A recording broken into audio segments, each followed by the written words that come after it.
Speaker साहब, मेरा कोई किसी से लड़ाई नहीं है। मैं पहले दिन से जब यहां आया हूं, तकरीर नहीं करने दी मुझे। जब मैं बात करता हूं शोर मचता है, गलत बातें करती है। मेरी किसी से कोई लड़ाई है?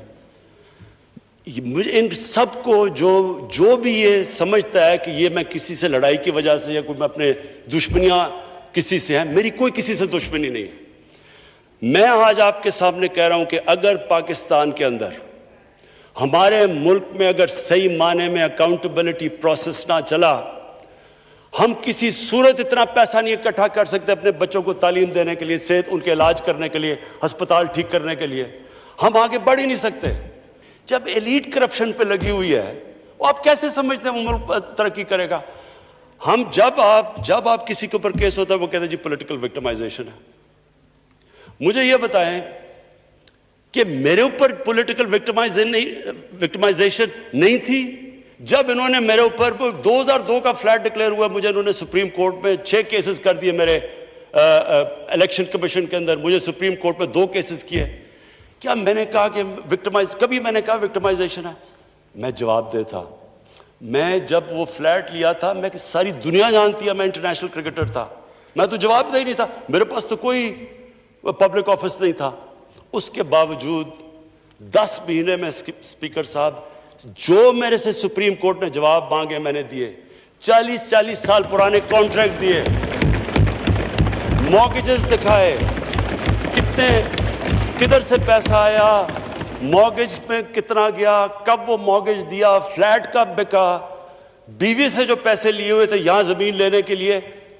आपको पता है सुप्रीम कोर्ट ने मेरे से पूछा कि जनाब आप बताएं, साबित करें कि आपने बीवी को पैसे वापस किए थे। वो बीवी ने ईमेल दे रही है कि हाँ इसने पैसे वापस किए थे। उन्होंने कहा नहीं सबूत दो। ये कभी हुआ ही नहीं है ऐसे कि वो बीवी कह रही है पैसे, वो कहते नहीं। बैंक स्टेटमेंट्स निकाल के दी 15 साल पुरानी, जो मेरा ट्रांजैक्शन बीवी के साथ था। मनी ट्रेल दी, सारा जो पैसा वहां से हलाल की कमाई का बाहर से पाकिस्तान लेके आया, उसकी मनी ट्रेल दी। स्पीकर साहब, वो कोई मैंने कमाल नहीं किया। ये हर उस मुल्क में जिसमें जेन्युइन डेमोक्रेसी है, वहां एक लीडर को जवाब देना पड़ता है, क्योंकि वो अमानतदार होता है, वो पब्लिक के पैसे का अमानतदार होता है। ये कोई विक्टिमाइजेशन नहीं है। और ये जो नैब है, ये हमने तो नहीं नैब बनाई। एक आदमी हमने भर्ती नहीं करवाया। नैब तो पुरानी है, 90% केसेस भी पुराने हैं, लेकिन गालियां हर रोज मुझे पड़ती हैं कि जनाब देखें इमरान खान ने ये कर दिया, वो कर दिया। देखें स्पीकर साहब, मैं चाहता हूं कि हमारी पार्लियामेंट चले।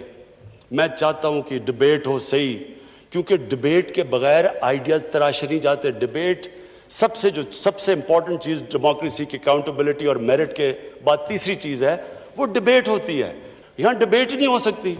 जब बात करो वो शुरू हो जाते हैं कि जी वो नैब न्याजी नेक्सस या कभी कुछ शुरू हो जाते हैं।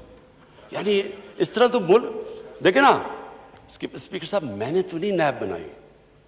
पॉइंट ये है कि क्या फंडामेंटल प्रिंसिपल ये है, क्या हमारे जो इक्तदार में लोग रहते हैं वो जवाब देना चाहते हैं अपनी वेल्थ का, या नहीं देना चाहते? और अगर वो नहीं देना चाहते तो बाकी क्यों देंगे? आप जो कल्चर होता है वो ऊपर से सेट होता है। वो कहते हैं fish rots from the top. जब ऊपर से खराब होता है, सारा माशरा नीचे तक तबाह हो जाता है। करप्शन का स्पीकर साहब नंबर 1 प्रॉब्लम यह होता है कि मुल्क में जो पैसा ह्यूमन डेवलपमेंट में जाना होता है वो लोगों की जेबों में चला जाता है।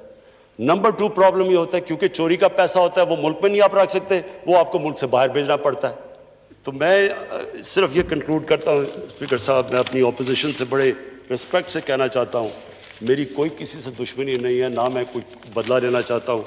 मैं सिर्फ ये बिलीव करता हूँ कि हमारा मुल्क, अल्लाह ने इसको इतनी नेमतें दी हैं, अल्लाह ने इससे क्या क्या चीज़ें नहीं हमें दी, लेकिन जब तक इस मुल्क के अंदर रूल ऑफ लॉ मीन्स कि everyone is equal in front of law, जब तक रूल ऑफ लॉ और लीडरशिप की अकाउंटेबिलिटी नहीं होगी, हम भी वही सारे बनाना रिपब्लिक्स की तरह एक समुंदर होगा गरीबों का और थोड़े से अमीर लोग होंगे। शुक्रिया।